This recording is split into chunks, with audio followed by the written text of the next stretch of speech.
Aparentemente, acabou o sonho dos Bitcoiners. Fala, gente, tudo certo? Seja muito bem-vindo a mais um vídeo, terceiro dessa semana, mas é que toda a situação que vem acontecendo aí dentro do setor cripto merece toda a nossa atenção. Nesse exato momento, você já está vendo aqui na tela, Bitcoin a 63.400 dólares, faltando muito pouco para alcançar as mínimas do ano de 2026. Trago primeiro em tom de atualização para você. Nós estávamos posicionados em uma venda, inclusive no próprio Bitcoin. Vou colocar aqui, nosso ponto de entrada foi 75 mil dólares, quase 76 em venda. Nós realizamos lucro em 66.290. Tem um vídeo dessa semana que eu postei, no momento que a operação estava pairando seus 2 mil dólares aproximadamente, mas eu acabei até colocando, né, 2 mil dólares em uma única operação. Essa operação ela se encerrou no alvo cheio com 4.620 dólares positivos. Então foi um posicionamento que eu já mostrei a análise, não vou repetir aqui o processo, mas quero deixar esse vídeo de hoje como uma atualização semanal e explicar alguns pontos de vista que eu tenho em relação ao momento em que estamos, tá?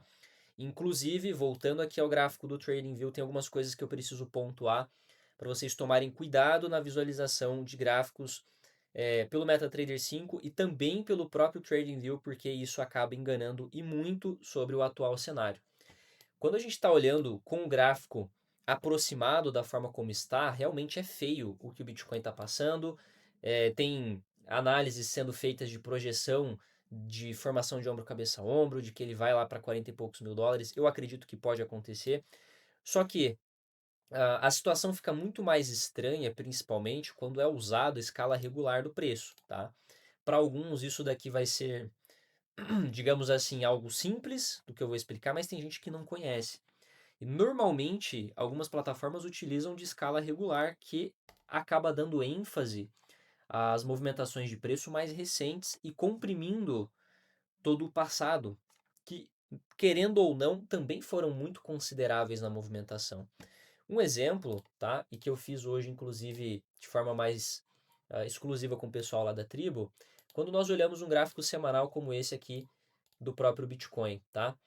Vamos pegar aqui uma linha de tendência e puxar lá das mínimas até a máxima para você verificar o seguinte: de toda essa movimentação que nós tivemos, aonde é a metade do movimento, né? Supondo que o Bitcoin esteja corrigindo 50% de toda a sua movimentação.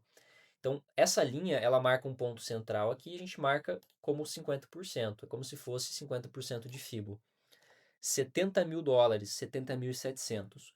Então, o que todo o cenário que esse gráfico nos mostra está querendo dizer? Que nós estamos abaixo de 50% já de toda a movimentação anterior, como se o Bitcoin já tivesse rompido esse 50% e já estivesse em zona de 61,8.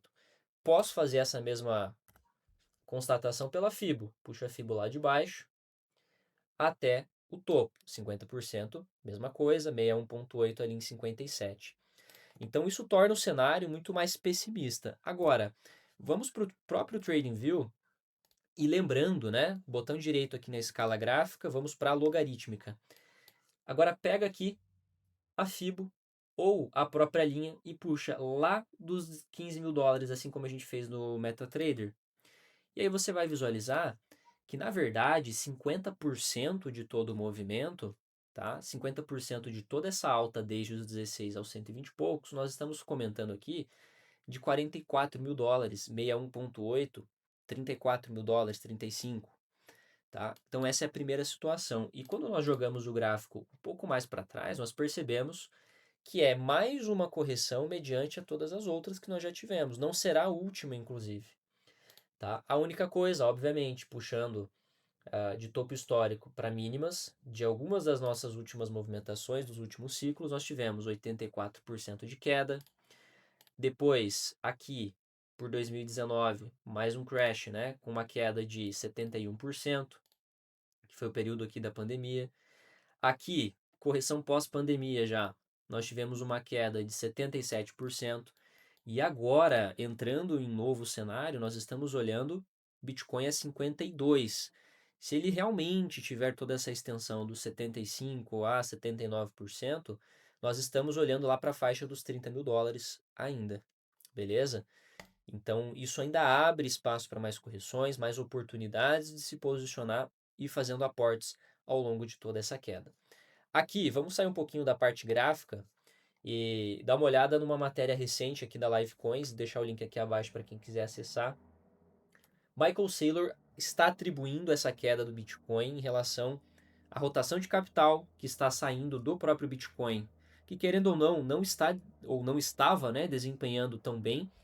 E essa saída de capital para inteligência artificial, nós tivemos bastante hype e está voltando um pouco esse hype em torno das ações de empresas ligadas ao setor de IA.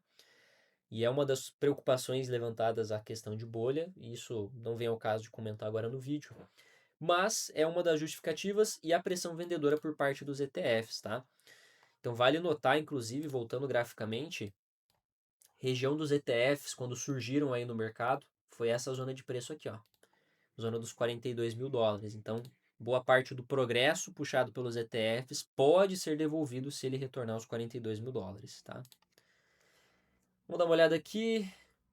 Acredita que a queda do Bitcoin está ligada ao interesse do mercado pelo setor de inteligência artificial, bem como a forte pressão vendedora dos ETFs, tá? Enquanto o S&P 500 sobe 10,7, o ouro 3,4 em relação ao dia 1º de janeiro, o famoso year to date, nós temos Bitcoin passando por uma queda de 27,1%, tá? Vamos ver aqui, nessa semana temos tanto a venda de 32 Bitcoins pela Strategy, quanto a movimentações de 10 mil Bitcoins pela falida corretora Mt. Gox.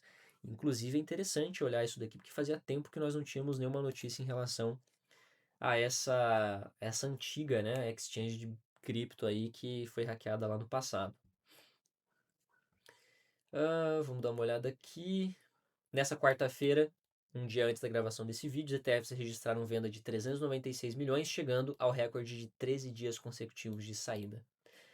Pô, muito massa de olhar todas essas informações.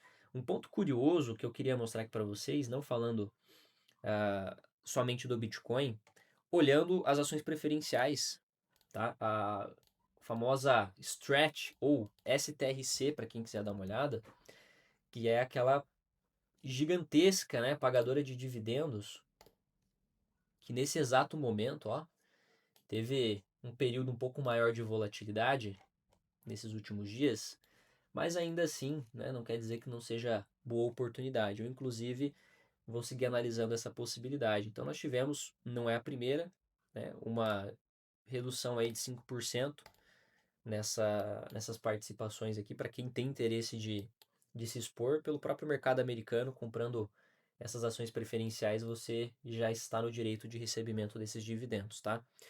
Agora, eu deixo aqui o meu convite para você, em meio a essa atualização de mercado, para participar e acompanhar o vídeo que sai na semana que vem, na segunda-feira, para a gente entender qual é o próximo posicionamento da própria Strategy, porque Saylor já deu recado em semanas anteriores que mandaria, que provavelmente faria uma venda para mandar um recado ao mercado, mas que seguiria comprando 10 ou 20 vezes mais.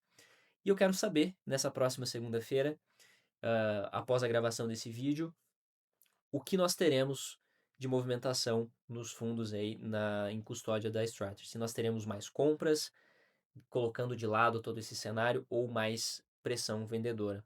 Ainda que esses pontos de venda, 32 bitcoins, não são relevantes para a pressão do mercado, mas sim o que eles significam do que propriamente o volume de venda, beleza? Esse é um ponto que eu queria comentar, o meu ponto de vista sobre essa pressão vendedora. Sim, eu concordo com o interesse por inteligência artificial. Trago também a questão cíclica do próprio Bitcoin, né? Nós estamos aí ainda bem distante do próximo halving, lá por abril de 2028, então está tudo dentro dos conformes ainda, toda essa correção. Nós não chegamos a patamares de 60%, 70% de queda desde o topo histórico. E um pouco que eu ouvi comentar em alguns fóruns e até pelo próprio Twitter, o receio do mercado com relação à computação quântica, tá? Esse é um tema que eu não posso me aprofundar, não é uma temática que eu estudei para comentar aqui ainda com vocês, mas pretendo em outro momento trazer isso de forma mais transparente, a gente trocar uma ideia sobre computação quântica, soluções, impacto dentro do próprio Bitcoin, beleza? Já peço para você, deixe seu like, considere se inscrever para mais conteúdos como esse. E lembrando, operações como essa que eu fiz aqui no Bitcoin, né, buscando aí, a gente pegou uma desvalorização do Bitcoin de aproximadamente 12, quase 13% e ganhamos com isso. Querendo ou não, pode ser um hedge, né, em relação à minha carteira, que vem diminuindo um pouco seu desempenho ao longo dos últimos anos por conta dessa queda. E para você que quer entender um pouco mais como fazer esse tipo de operação, o como conseguir gerar renda de qualquer lugar, seja pelo seu celular, pelo seu computador, e muito mais do que isso, entender que existem ferramentas muito fora da bolha daquilo que você conhece do dia a dia, da sua profissão, para você gerar resultado. Eu vou deixar aqui abaixo o link do Money Now para você se inscrever, garantir o seu ingresso, que custa apenas R$ 29,90 e te dá direito a acompanhar vários dias junto comigo e com a minha equipe. E claro, pegando na mão e mostrando como você também pode gerar resultados como esse. Não estou dizendo que você vai fazer os seus US$ 4.000, como eu fiz nessa operação, afinal, eu já estou nessa caminhada há 6 anos, mas lá dentro você vai fazer o seu primeiro dólar junto com a gente. Se você não fizer, inclusive, nós devolvemos o dobro aí do que você está pagando para participar, beleza? Então, sem compromisso, clica aqui embaixo, dá uma olhadinha na página lá do Money Now, garante o seu acesso e eu espero te encontrar lá no dia 6 de julho, quando começa o Money Now, beleza? Meu muito obrigado por ter assistido até aqui e até o próximo vídeo.